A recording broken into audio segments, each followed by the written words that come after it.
Hey guys, welcome back to my channel, Trellis and Trails Homestead. I'm Jacqueline. So we are going to go ahead and start our tomatoes today. I cannot wait any longer. We are still about 9 to 10 weeks out from our last frost date. And I think most of my tomato seeds, if not all of them, say, 6 to 8 weeks before the last frost to start indoors. So we're going to go ahead and do it today. Like I said, about 9 to 10 weeks out, but I really like to have a couple of weeks to harden them off outside before I plant them. And sometimes in mid-May, it's still just a little bit too cool some days to do that. So they don't consistently get put outside every single day to harden off because, you know, it could still be 30 or 40 degrees outside sometimes in May. So I just want to give them plenty of time to be able to harden off, get used to the wind and the other elements outside, the sunshine, things like that, before they go in the ground officially. So we're going to go ahead and start them today. I have my Jiffy greenhouse seed starting kit. You guys know, if you saw my last seed starting video, I really like these little seed pellets. I feel like they do really well. They're just individual little peat pellets. I usually put 1 to 2 seeds in each one, and then if I need to go in and separate them, if they both grow or 2 or 3 grow, whatever, then I'll go in and separate them later so that I'm not planting 2 plants together, because I've tried that before and it doesn't work very well. Everything is stunted when I do it that way, so we're not going to do that this time. All right, so I'm just gonna take this to the sink and get them watered so that they can expand. If you guys saw my pepper and onion seed starting video, you will have seen exactly how I do this. So I'm not going to give you a full rundown on how to use these peat pellets, but go back and watch that video if you want to see all that. All right, let's do that, and then I'll show you guys what tomatoes I'm going to plant.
Peat pellets all watered here, and they're a good like 1.5 inches tall, 1 to 1.5 inches.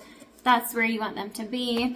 And I'm just gonna fluff them up again with my kebab stick and put our tomato seeds in. Let me show you guys what I'm planning to grow this year.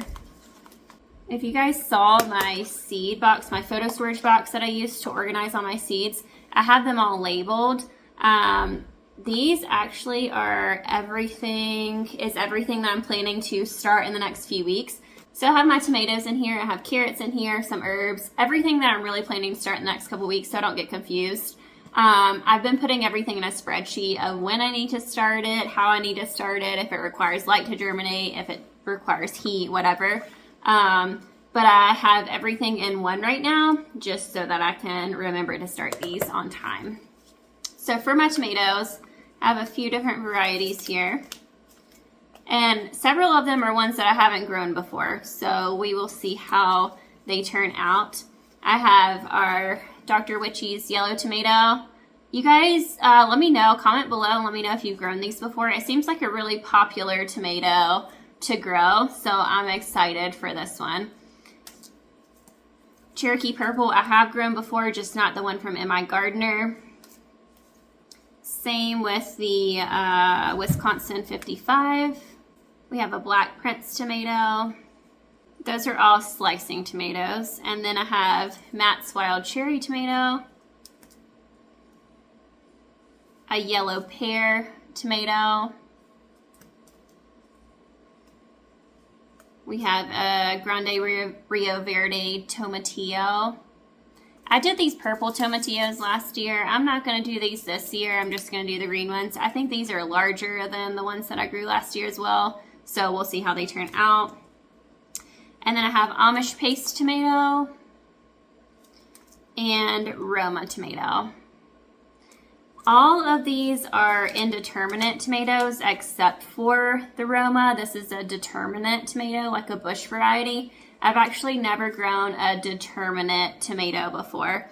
So it seems like the determinates just kind of grow their fruit all at one time. They only produce one harvest and then it's done. Whereas the indeterminate, all of the others, the slicing, the cherry tomatoes, they'll continue to grow and grow. They're more like vining tomatoes. But I wanted to grow the Romas this year and the Amish paste tomatoes for like canning, more for sauces and things like that. When I've done my pizza sauce and other sauces before, I just use what I have. I know that the Wisconsin 55s and the others have more seeds. They're juicier tomatoes. I don't have a food mill or anything, so I haven't actually milled the seeds out before when I've canned it.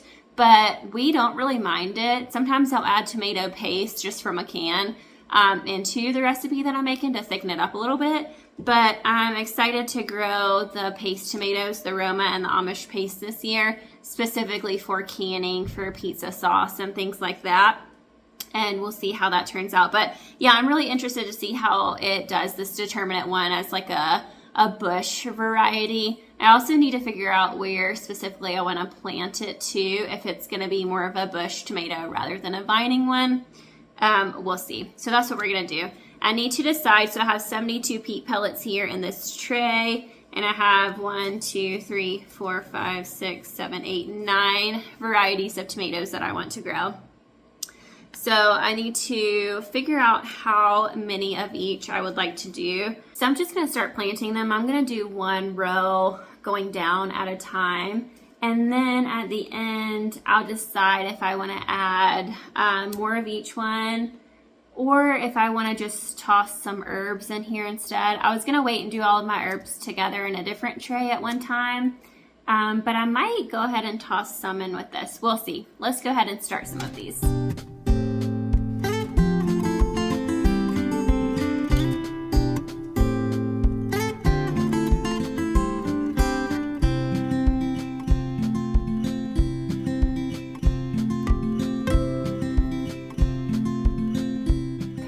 Go ahead and just start with one row of each for now. As I was kind of fluffing up our pea pellets, I was thinking about it. I think I'm going to do extra of the Amish paste tomato. I would rather have more tomatoes to can this year than slicing tomatoes.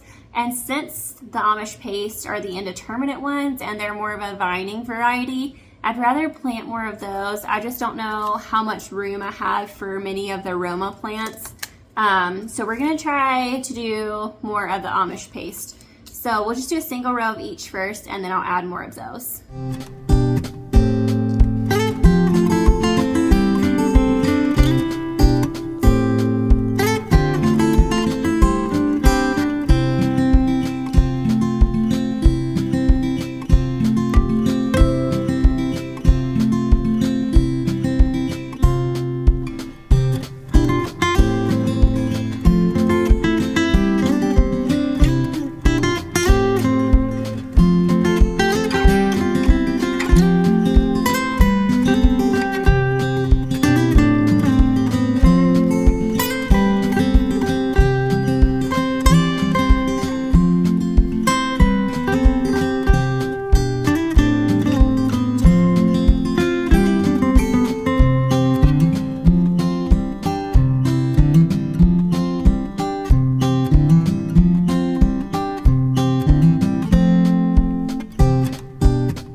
Okay, so I have all of my tomatoes here planted and labeled. I did do 2 whole rows of the Amish paste tomatoes to have maybe a few extra of those. I was wondering if I should do any more of the tomatoes, but really I'm not going to because this is 6 plants of each one. And as you can see, I put 2 seeds in each pellet. So that could even potentially be up to 12 plants if I separate them, if they all germinate. So I'm not going to do any more tomatoes. Instead, I'm going to go ahead and do some lettuce plants. I forgot that I kind of wanted to go ahead and start lettuce. And even though it says 4 to 6 weeks before the last frost or 4 to 6 weeks before transplanting, and we're still a ways out from our last frost date, I thought that I could probably put them in one of my garden beds if the temperatures are mild enough and just cover them with like a frost cover or something. I think that would work because lettuce grows best and survives and thrives the best when the temperatures are cooler. Once it gets really hot out, your lettuce will bolt. So I'd rather have like a late spring, early summer harvest of it, and then maybe more of like a late summer harvest. We did pretty well with the lettuce throughout the summer last year, but there was a point where it bolted because the temperatures got pretty hot. So I have 2 full rows left. So that's 12 peat pellets. So I'm going to split these up a little bit. I have this Paris Island romaine from MI Gardener. I have this salad bowl mix that I really want to plant a few of those. And then I have this dinosaur kale. We like the kale, but usually I end up dehydrating it and turning it into kale powder. And we still have quite a bit of that in our cabinet. So I think I'm going to do less of the kale. I might do like 3 or 4 plants. I've actually had success with not starting lettuce indoors and just direct sowing it right into the garden bed. So these might be pretty big by the time we put them in the garden bed, but that's okay. So I'm going to do probably 3, 4 plants of the kale and then more of the romaine and the salad mix.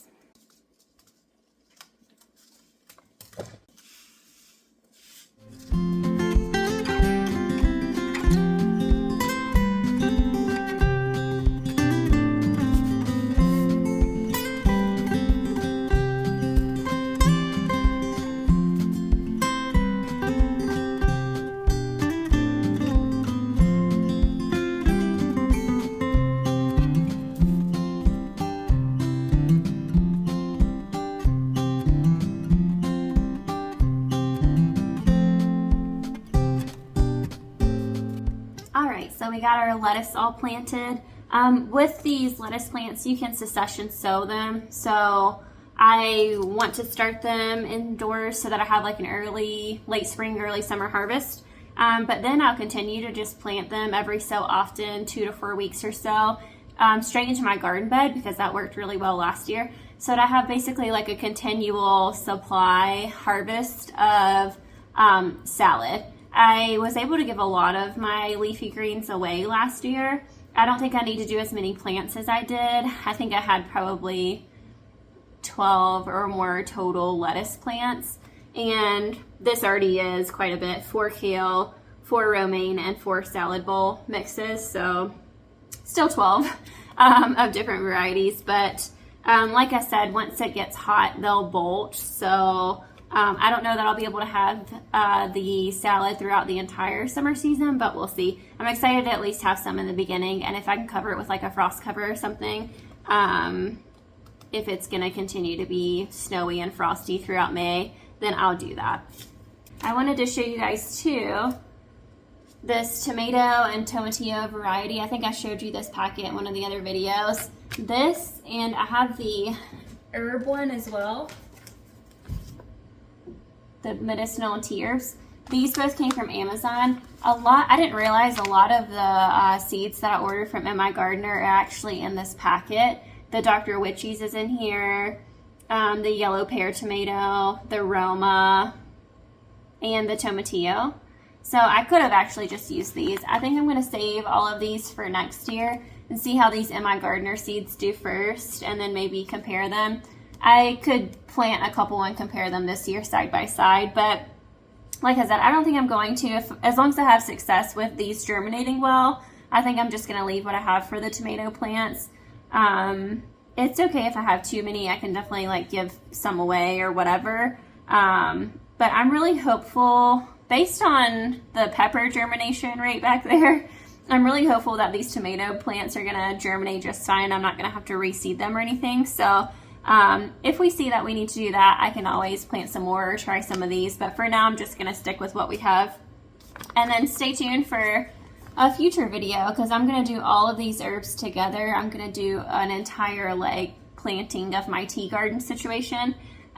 Some of these have to be cold stratified, so I'll do that when I bring you back for planting these.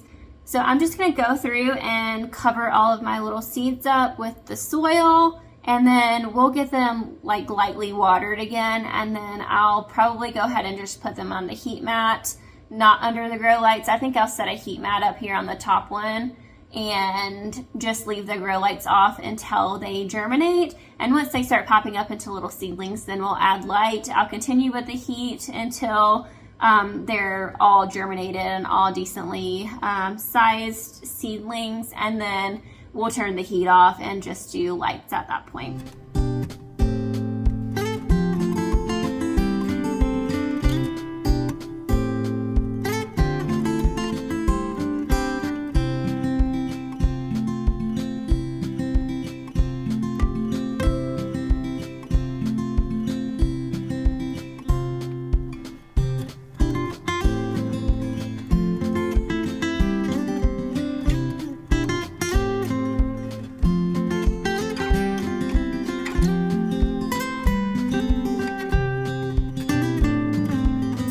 Got our tomatoes up here on the heating mat. I have that plugged in, and we'll keep them nice and warm. We'll keep the cover on for a humidity dome so they stay nice and moist while they're trying to germinate. And then, like I said, once they've popped up like the peppers and things, we'll go ahead and turn the lights on. I'll leave the heat for a little while, and then once they're, an inch or so tall, we'll turn the heat mat off at that time. So we'll see how long it takes for these guys to germinate. I'll give you guys an update once they do and let you know how many days it is.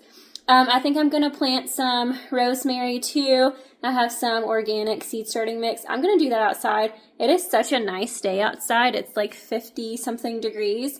So I'm going to go out and get some fresh air and do that outside.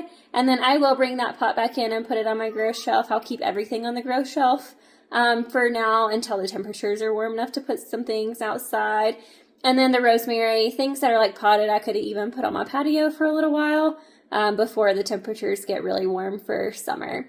So thank you guys so much for hanging out with me today. And comment below if you've tried any of these tomato seeds from In My Gardener. And let me know which of these are your favorite. I'll see you guys in the next one. Bye.